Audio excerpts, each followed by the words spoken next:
All right, good evening, guys. Happy Sunday. Um, I wanted to come in and talk about the town hall we had last week. So the town hall took place at the Dunbar Center. As you can see in the flyer on your screen from the school, it was a conversation about school safety and co-curricular activities and events. And the purpose was to partner with the community to identify and implement solutions. So I want to go ahead and kind of jump into this conversation tonight. And I want to apologize ahead of time for and thank those people who did actually come out to the town hall. I know I missed part of the meeting. So if you don't see your comment appear here on the screen, I am sorry. It's nothing personal. I wasn't there for the whole time and I only have so much time on live. So, let's jump into what the conversation sounded like in the room. All right. First thing first, football is equivalent to volleyball. I was surprised to learn that there was a safety incident at the volleyball team, and it kind of sounded like it had something to do with a stampede and everybody running out of the gym.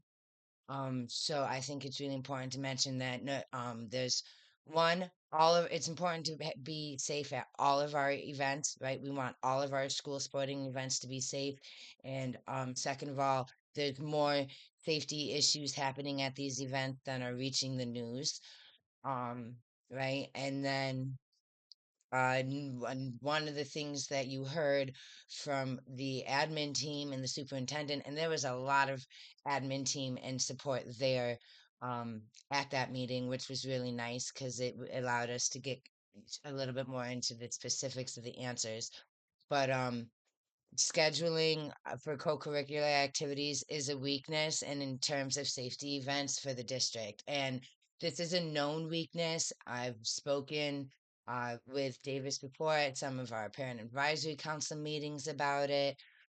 So it's hard for them to be in every place at once. So another thing that came up at the town hall was that children in grades 5 through 8 are showing up without parental supervision to the high school games.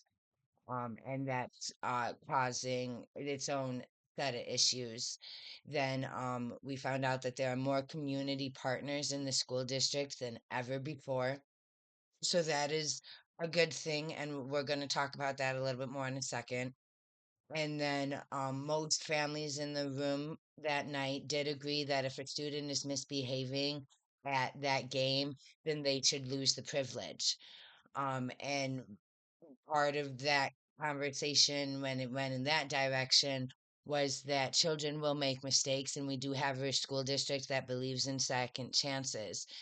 And um, so we have to take that into consideration as we look to implement our solutions. So I want to then that's going to segue us into some of the solutions that were offered for um, safety at our events and our sporting games. So the to increase the number of community partners at the games was one solution. Get more community partners and people who know the kids, who the kids have established relationships with, to the games, in the bleachers, in the stands during the events. Another thing was to ban children who misbehave at an event from attending future events. Just don't let them come back to a game if they're causing problems or participate in a game. Those are two different things. Then another option was to not allow children who are under high school age into the event without an adult. And that's probably something we are going to be see coming out of the school district, and we'll talk about why in a second. Another option would be to recruit family and parent volunteers who have no authority. Authority is one of those big vocabulary words, and we'll talk about it a little bit tonight, but I'm not going to drag that out. So basically, what that one is we can recruit family and parent volunteers to the event, but really, what are they going to be able to do if they can't restrain, if they can't arrest a person? So that's kind of where that one is. So, that idea was we can recruit parents and families, but we're going to do it, and they're not going to have any authority. So, we want to talk to the children about what they believe the problem is related to games. And we do know that part of that problem is social media, and the kids are admitting that social media is part of that problem.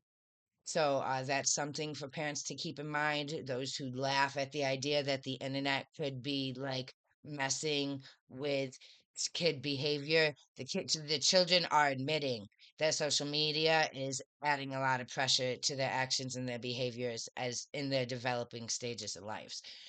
And then another answer was become a mentor to a neighboring student and support them with a loving spirit and the right kind of positive, I believe, attitude, which is something that we should all be doing if we can.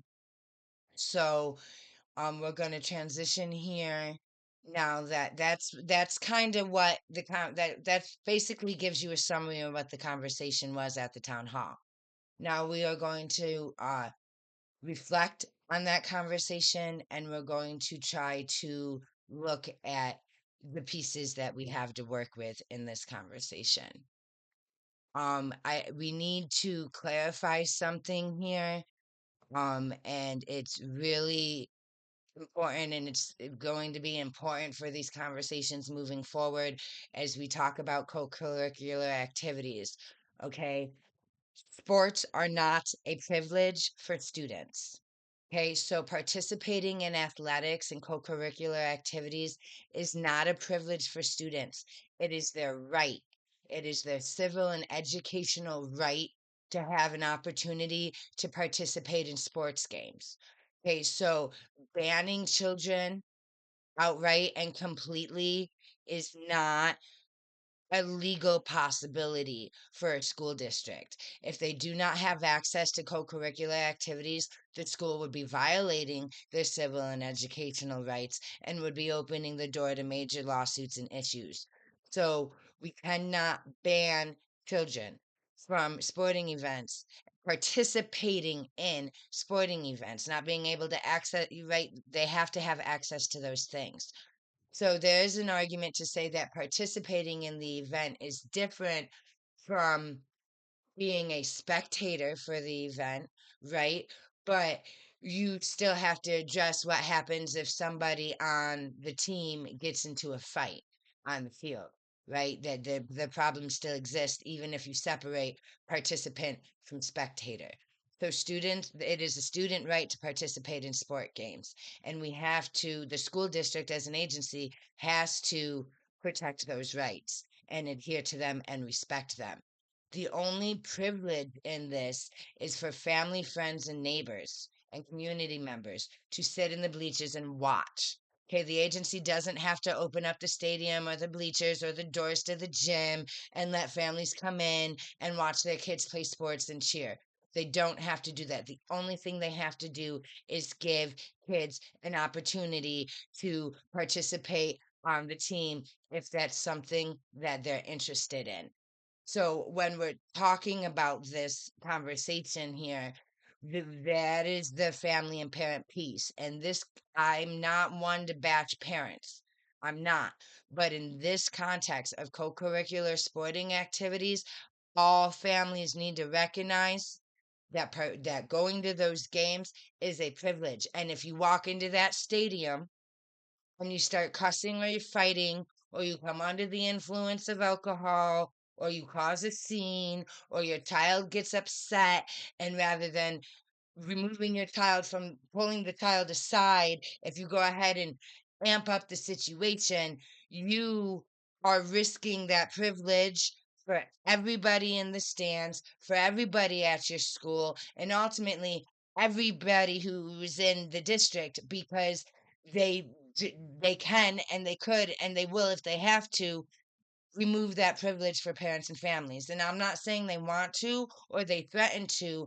We just need to understand the difference here. The kids have the right to access the games and participate in the games. It is a privilege for families. That there's a difference there. So I want to make sure that we clarify that for the community so the community understands where the legal ramification here is and where the rules line up. Um, Beyond that, we can take this one step further and say, okay, we understand this, we get that, but that just because we know that it doesn't address the safety piece. So let's continue investigating this a little bit.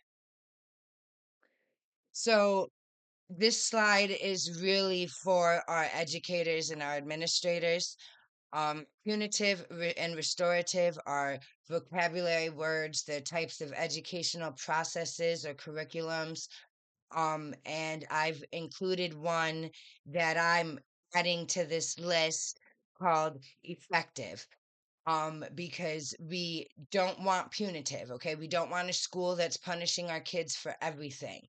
We are using restorative things. We're using things like we're using restorative processes like mediations and mental health evaluations and things like that, and what different types of things to restore our systems. And we have those in place.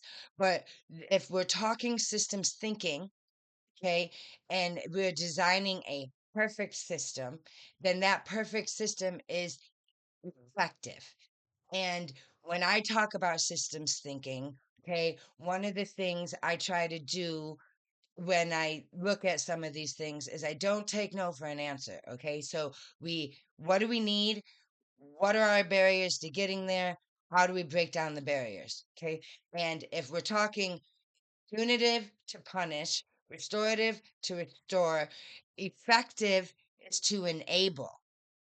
Okay. So to enable our students, to enable our internet systems, to enable our staff, to enable our security, to enable our administrators, to enable our social workers.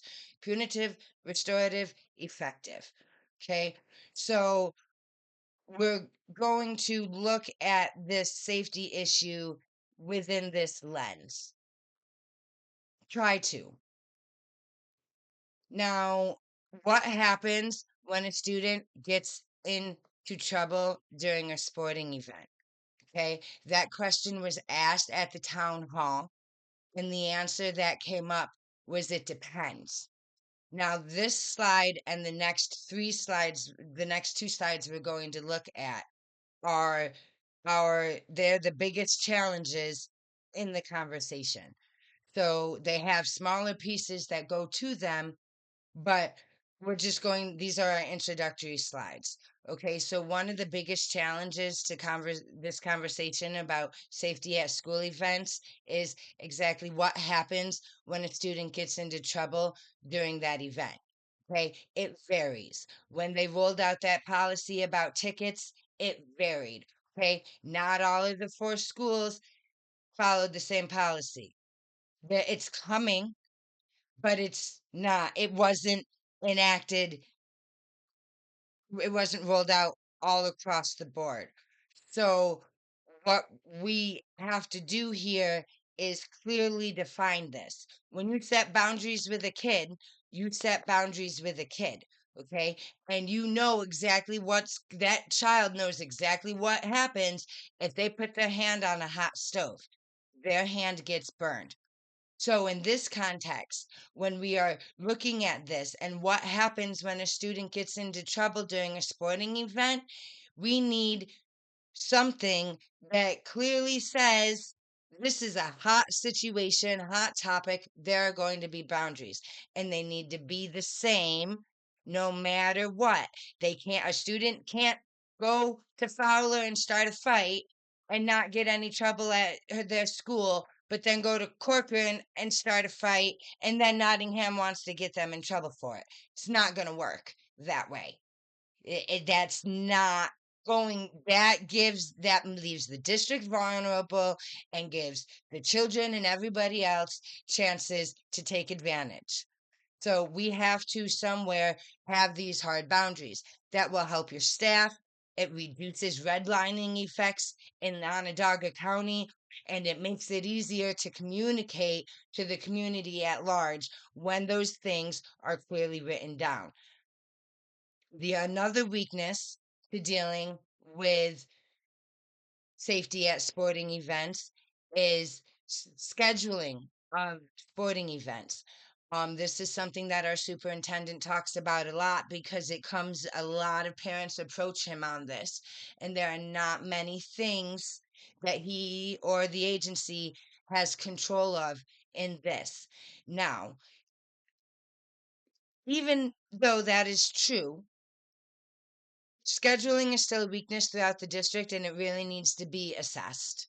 It impacts more than just sporting events. So the things you see on your screen are kind of just generic things that the agency could use or the teachers could use to look at how to strengthen their scheduling abilities. In terms of sporting events, what are your hard and soft variables? What can you not control? So you can, for example, only use school sites on the east side for the winter games. And that way, your personnel, your supporting police, and your community partners are all on the east side in one quadrant on one Saturday versus being all over all quadrants. And then I don't know, in the winter, you only open them on the west side for sporting events or however you want to spin that out. You do have control over what agencies you open and what ones you don't. And if that means that you have to change some of the games, so one is an early afternoon and one is an evening afternoon, so you can get two games out the way at the same time and still have space in the locker rooms, that's fine. If our kids mean that they play a couple fewer less games in their gyms, at their home gyms, that's fine too. The families just need to understand why it's on the other side of town, because we are prioritizing safety at these events, and that's just what it is. Boundaries and clear communication. So identify your hard and soft variables, such as which buildings you actually use for games and which ones you don't use for games. Okay.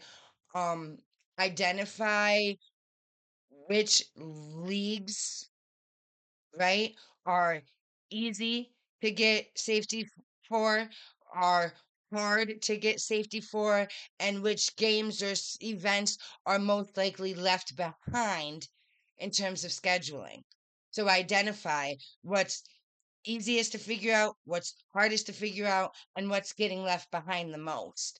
And when you can categorize those things, then you can look at all of the things that are hard to keep safe and say, what do all these hard things have in common? What are all these things that are being left behind have in common?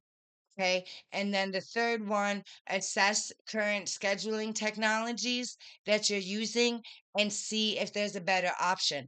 I understand the district's large and I understand that buying into technology is a lot of money and it's constantly changing, but we're just going to have to take that plunge. We're just going to have to do it. And I'm not saying I won't complain about it when you fill up the purchase. If it's a lot of money, it just better be a good technology. Okay, we need some better technology for scheduling and in registration. We need to see what tools, internet tools, can help us in terms of scheduling. So the we're talking about the three things that make this hard. Okay, so understanding what exactly is going to happen when the kids are misbehaving at the events. Scheduling safety at the events makes it hard. And then the other thing I want to talk about is this issue with the middle schoolers. and this is going to be our segue into something else, but we are going to talk about this issue with these middle schoolers here for just a second, because kicking them out of the games without an adult is a capacity issue and a capacity gap for the community. If those kids are showing up at the football game and they're coming in to watch and they want to come watch the football game, okay, then turning them away is a gap. If they can't go to the bowling alley, if they're not going directly across from the stadium into an open gym that's supervised, then it's a gap. Then you just have a whole bunch of kids out in the community doing nothing. So I would advise against banning these specific kids from the game altogether. I would take a more explorative approach and see if we couldn't um get the kids to sign up, any middle schooler who wants to go to the game, to sign up for a shuttle ahead of time and treat it as a field trip. Okay. Um, Another thing to do would be to have crisis staff on site at the stadium there to supervise any middle schoolers who come unattended and follow up with their families afterwards. Because why is the right? So follow up with them afterwards, which I'm sure you're probably already trying to do, but you have to commit to it if that is the angle you want to try to swing. Or, and then the other thing that I would just think about here is you have to take consideration for our actual athletes who may be an athlete and parenting their siblings. Okay, so whether that is a form that you hand out to the athletes that says fill this out and turn it in if you want your number of tickets reevaluated, or if you need a medical or work exemption, or if your parents need a medical work exemption, something like that, I would think about that because we have a ton of teenagers that are parenting their kids or their siblings. So I just foresee that being an issue for a student. Like if it's a Friday night game and they show up to watch their brother play, you know what I mean? Like I don't want, if that kid supposed to be at that game with their young athlete, we need to make sure that we have that exemption there. And because this is again a safety conversation. So we don't right now, the jar on your screen is empty because I'm not sure the capacity we have to do those things, right? We need to grow the capacity and we need to train certain people or train family volunteers to be able to do that. So now, stop, stop. Oy vey. So those are the some of the bigger challenges in the conversation about safety events. And now we're going to take one more step a little bit deeper into this, and we're going to talk about a little bit of that training and such things, right? So we have a lot of community partners in our school. And as you can see, the community partner jar is pretty full because we have more than we ever have before. We have a large capacity, full capacity for community partners. We do not have the same thing for family and parent volunteers. Okay. And part of that reason is because volunteers and community partners are different. Okay, so community partners are trained and sometimes paid for by someone else. They show up in the school for a specific purpose, right? So if it's a mental health community partner, it's just a mental health community partner. If they show up for a reading buddy program, they're just reading. If they show up for a science and math thing, they're just doing science and math, right? And that's it.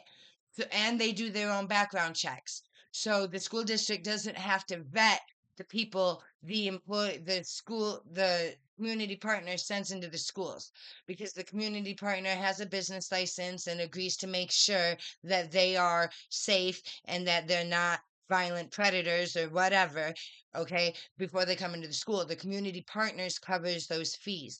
When we're talking about family volunteers and parent volunteers, it's totally different. Okay, so they receive no training and no pay for the most part. They can serve any purpose. You can come in as a specific reading buddy, or you can come in because the principal called you and said, "Hey, can you come in and help us with our Halloween parade at 2 o'clock tomorrow?" And you can just show up under the authority of the principal and help with the Halloween parade, right? And you may or may not have a background check to do any of those things. So when we are talking, we're going to split this up into two parts. We're going to talk about these community partners for a second, and then we're going to talk about family volunteers and how we need to can strengthen these parts of our system to better help us increase our safety outputs at our sporting games. Okay. The school district has an issue with operating in silos. They know this, we know this, they're working on it. That's great. However, it's been passed down to the community partners, right? So the community partners that are in the stands in the fields right now, they are one specific set of community partners. Okay. Good Life is one type of community partner. Great group, good work, awesome job, very passionate, but it's only one type of community partners. Another type of community partner you will need in those stands is your bilingual speaking partners, your Spanish speaking community partners, whatever it is that they're doing, right? Like they speak Spanish, it just be in the schools, they need to be in the stands so they can speak Spanish during the games. Okay.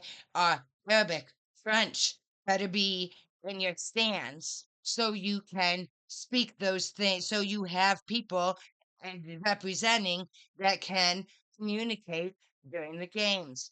Okay, we need to look at breaking these community partner silos. Okay, um how do you do that? You can just reach out to the community partners and say, please invite your staff to attend our games on their night off. You can include going to those games in all of your contracts and partnerships. If you sign a contract or a partnership with a community partner, then that partnership can include sending staff into our games. It can. I mean, they won't like it. It doesn't make many friends in the business world, but fuck it, right? If you got to get it done, you got to get it done. Put it on the paperwork, and then if they violate the terms of the contract, they're busted.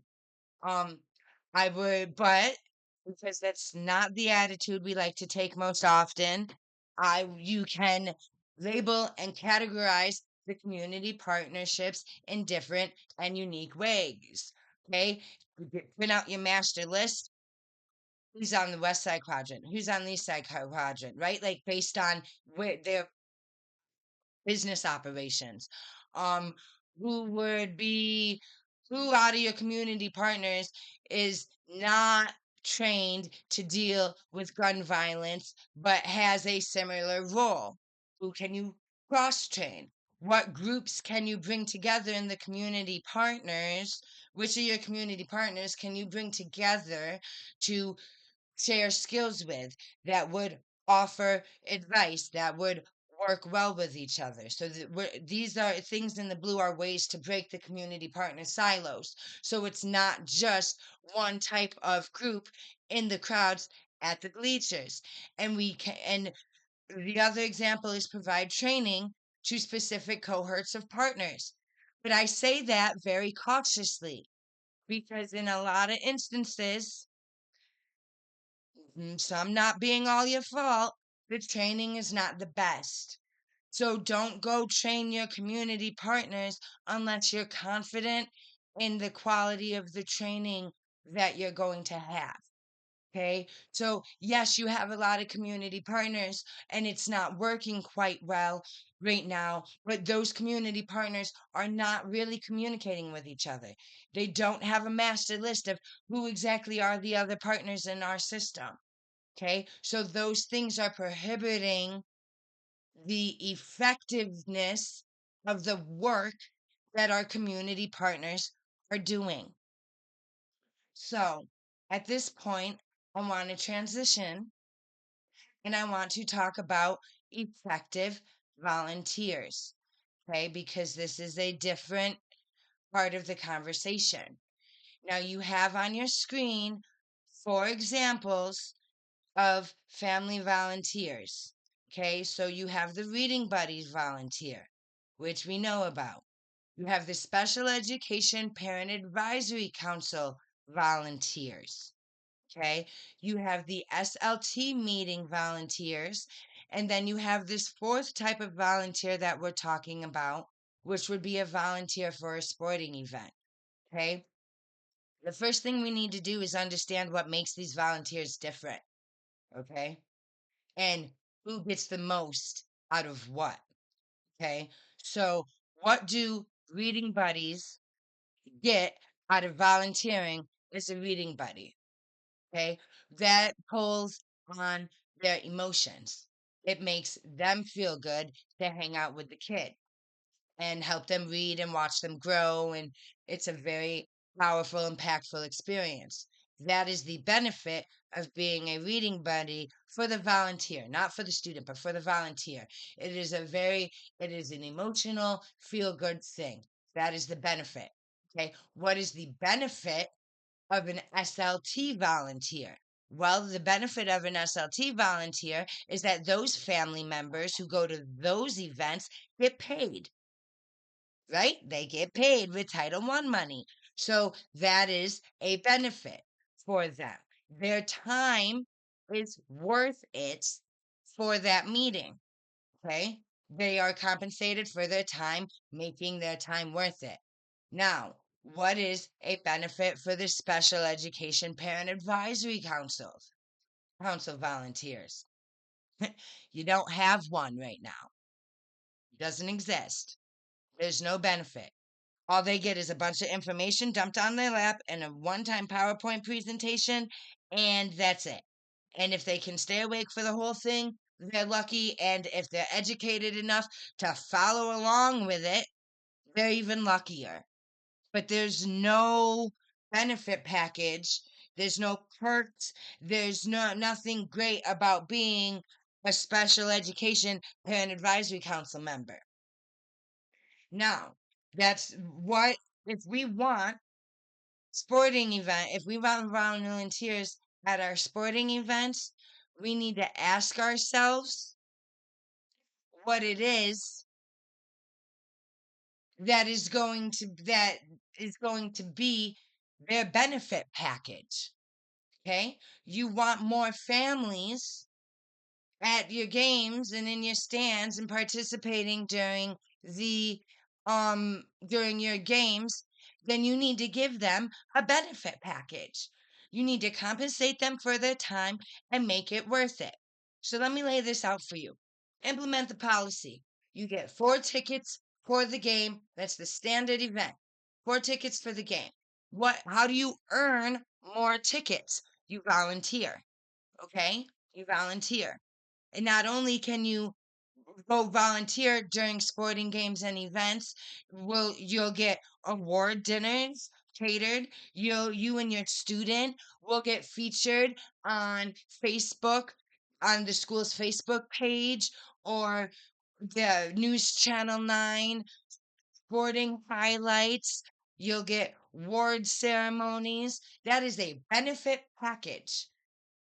Those are things that families and students will enjoy, that they want, that will help meet your needs.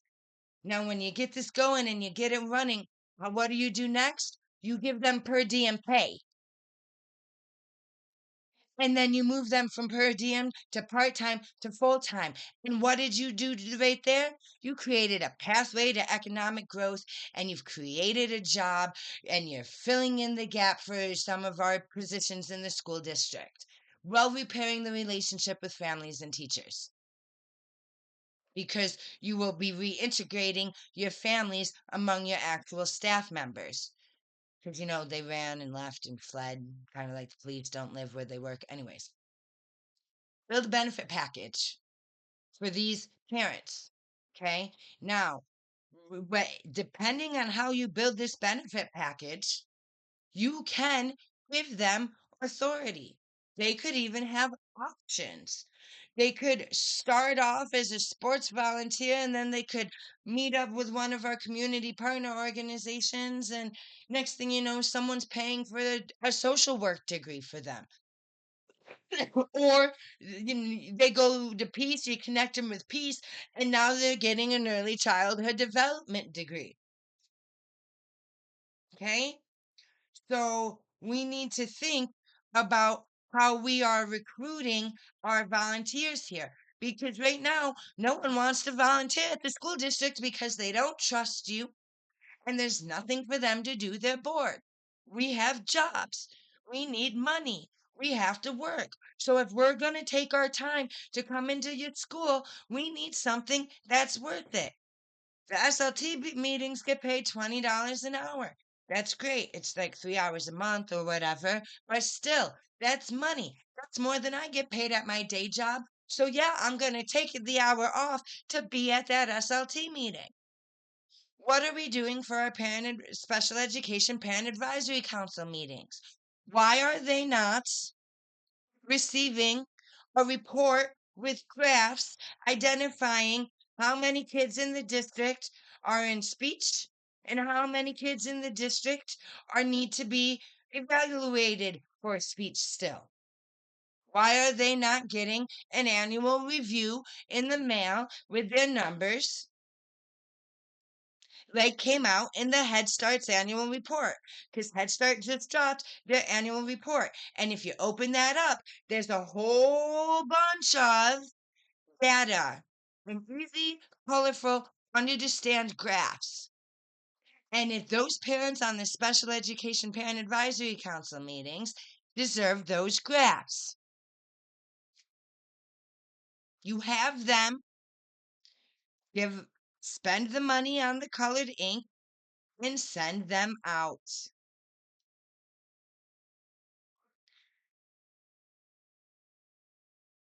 We have to build a benefit package. You have to, when we talk about making these systems stronger, when we talk about increasing capacity, when we talk about what we're going to do about parent and family volunteers who have no authority, we are going to help them gain authority in the right way. I'm not saying hand it out willy-nilly, but we got to do this in the right way. We have to get on top of some of these things. We need parents in those stands, and we need to give them a benefit package. Cover their hotels when you go out of town for overnight games. Do it. You have the money. Resources are not a problem. Invest. Invest. Okay? That's what you got to do here. Right now, you have a problem. You are the blue guys, and you are operating in silos. Your silos are all different sizes, and they're all running near each other, bumping into each other, independently of each other. And there's no real organization about who's heading to the finish line, who's going to cross that line, and when and how many. Right? You guys are just kind of cycloning a little bit. On the right, you guys are lined up in order with a bridge. It doesn't matter if I move the instituted technology piece, the shape doesn't change, the purpose doesn't change. It's kind of like a solar panel grid or a solar panel. One of these solar panels can get damaged. Doesn't change. What happens if one of these get damaged? Look at how much changes when one of these get damaged. If I can hit the delete with my broken keyboard, it changes the whole design, right? If we delete this one, it changes the whole thing. That's not helpful.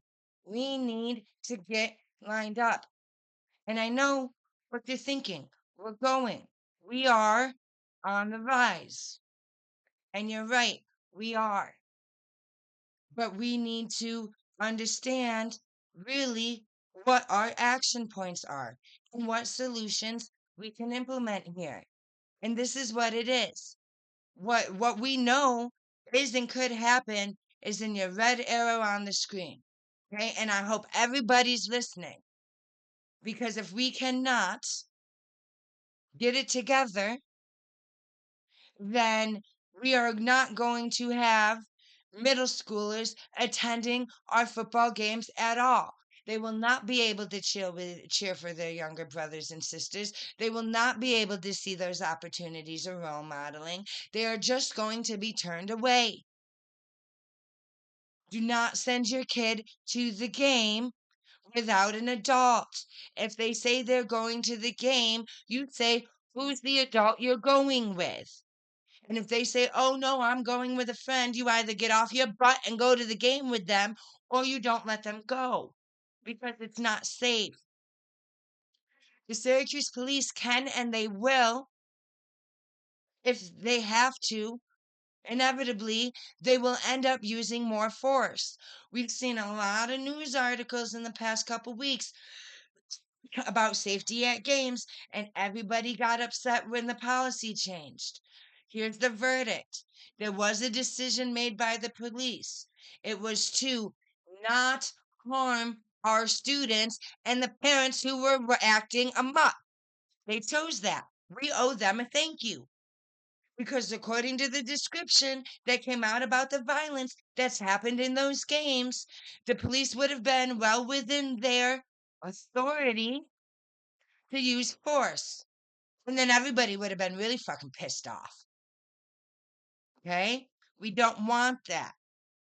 Nor do we want the school district to go back to Saturday morning games where nobody can make it. We don't want the school district to stop parents and families from it being able to come watch in the stands. Nobody wants those things. But if we can't rein it in a little bit, that is what we're looking at. That's just what we're looking at.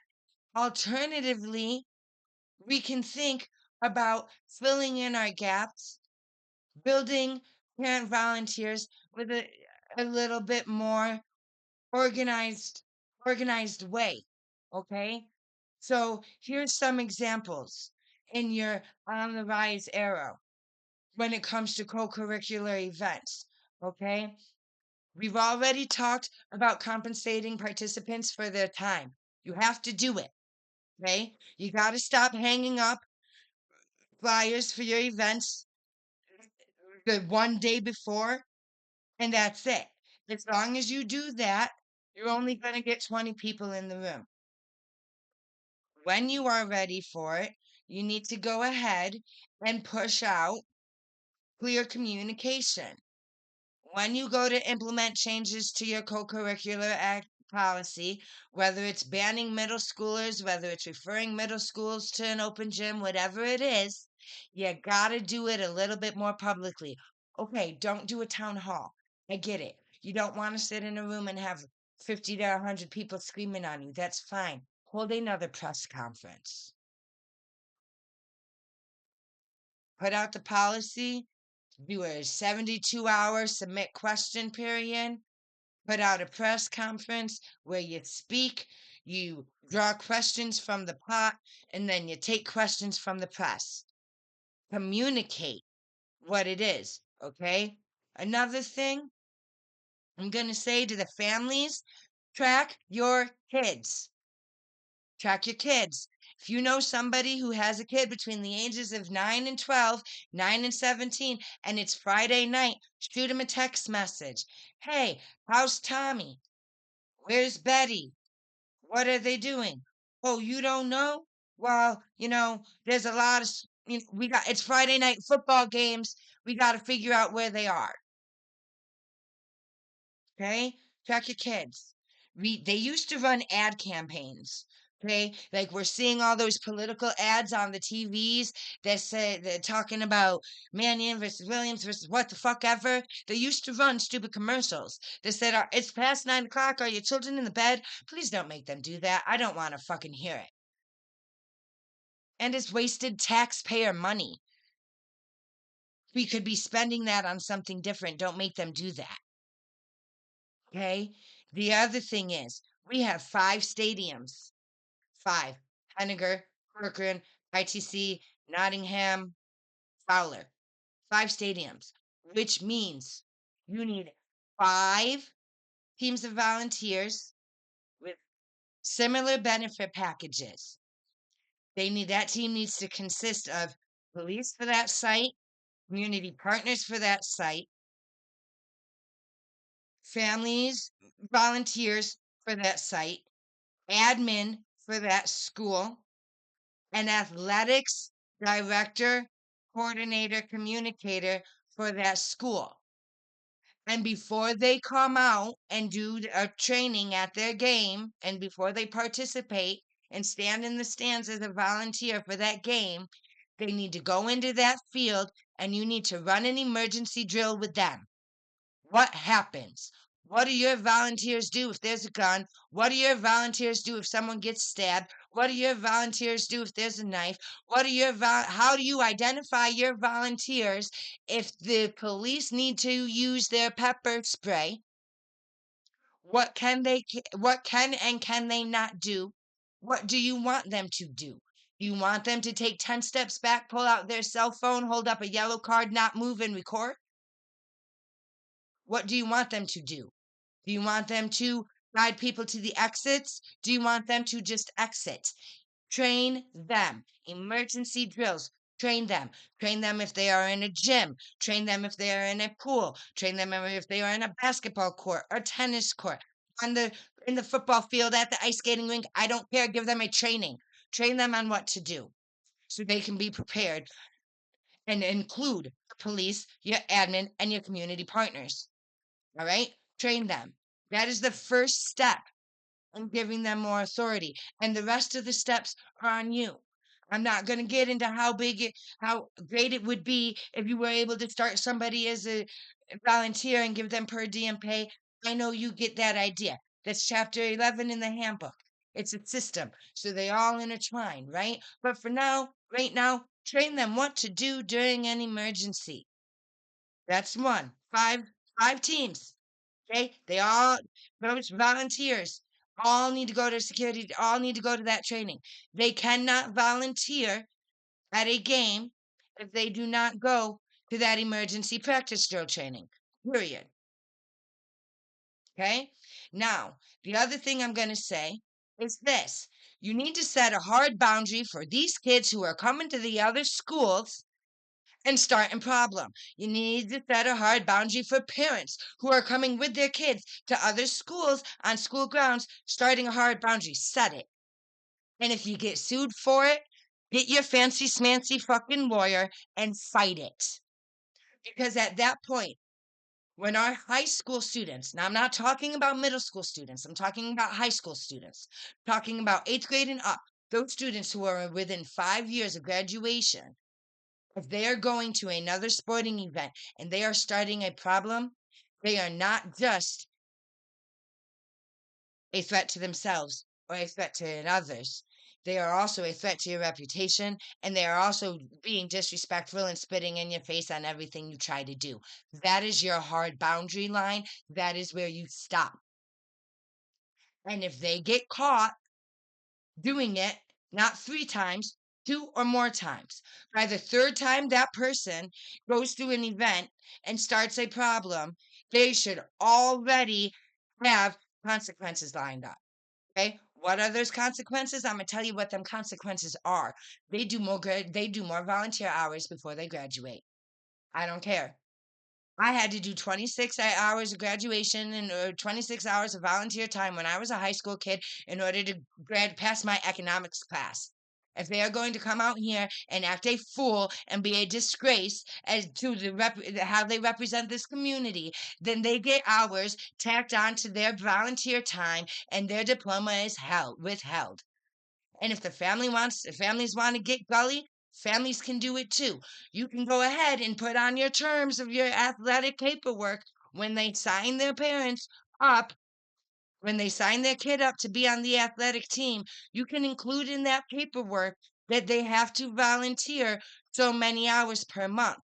If Head Start can put on their paperwork that in order to get their free daycare, the families have to volunteer 10 hours per month, you can absolutely put on your paperwork for your athletes that they have to go volunteer at least, what, 2 games a quarter? I don't know. I'm not a sports mom, but it shouldn't be that hard. Now, do you have to enforce it? No, you don't have to enforce it, but you can put it on that paperwork and you can withhold that diploma if it's not done. You're going to have to. You have to set hard boundaries, and I know you're scared. I get it. You don't want to be punitive. I understand that. But you still have every right to protect yourself and mitigate risks and threats. And I understand that this is a risk and a threat and a safety issue, and that is how you do it with a clear, hard boundary. Like I said in that video, all those hours, all those months ago, at 10 o'clock, I shut my door and I don't let my family members in. Even though I love them and I care about them, my boundary is 10 o'clock. Your boundary needs to be going to a different school and getting in a fight. Now, that has its own challenges. You have to report, and communicate that to the other schools. But keep in mind, you only have 5 stadiums. So if you only have 5 stadiums, all your sports games, I don't care, should be out of those 5 places. Already covered by your 5 teams to the best you can, anytime you can, to those 5 teams. Okay. And then they already have a team of volunteers because that team of volunteers that do those emergency practice drills, you don't have to do a football team, a volleyball team, and a sports or a baseball team at every school site. You just need a co-curricular parent club for that site where all the sports parents are automatically in that club. Okay. So 5 teams, I forgot what I was saying. 5 teams, they all do your sporting events out of those 5 locations when you can and keep it that way. You have to set your boundaries. I totally forgot what I was saying. I know I just kind of jumped off there, but I think you get the point. Okay, that is a hard boundary. Draw that line and fight that line out. And again, I'm not one to bash parents, but I understand people act differently in crowds. I understand that communicating with people is hard. And eventually, maybe someday, you guys in the agency will understand that the PAC's good behavior game ain't worth shit. I would go back to contract community partners, aka United Way. I think is that what it was, right? Because contract community partners is actually United Way. That foil is coming. Please don't take forever with it.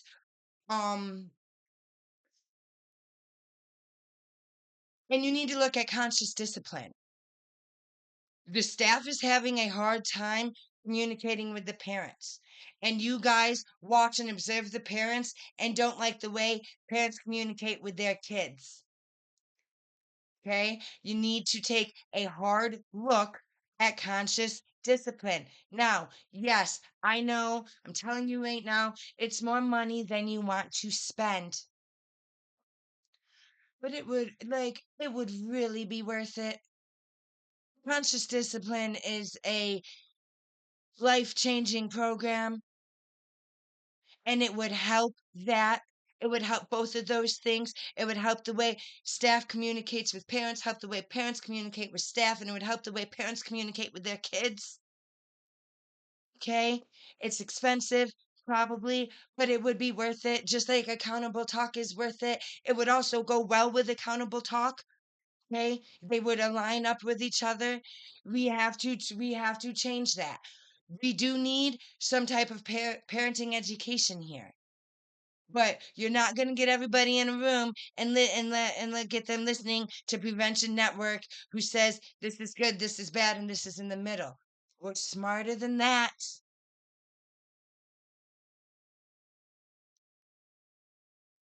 I hope this was helpful to those who are looking to sort this problem out.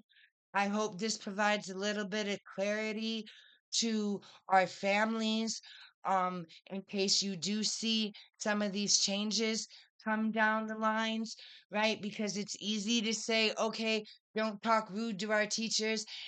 Sometimes it's kind of harder to say, okay, don't be rude to Mr. Davis or Miss Odom or Miss Monique Wright Williams. And I'm guilty of it too. I get that, right? But they're not going to have a choice here. If we can't get this together, we're going to end up back in Saturday morning games. And again, I'm not a sports mom or a sports parent. This is a message for all of you sports parents and all of you sports flunkies. And I don't mean flunky in a bad way.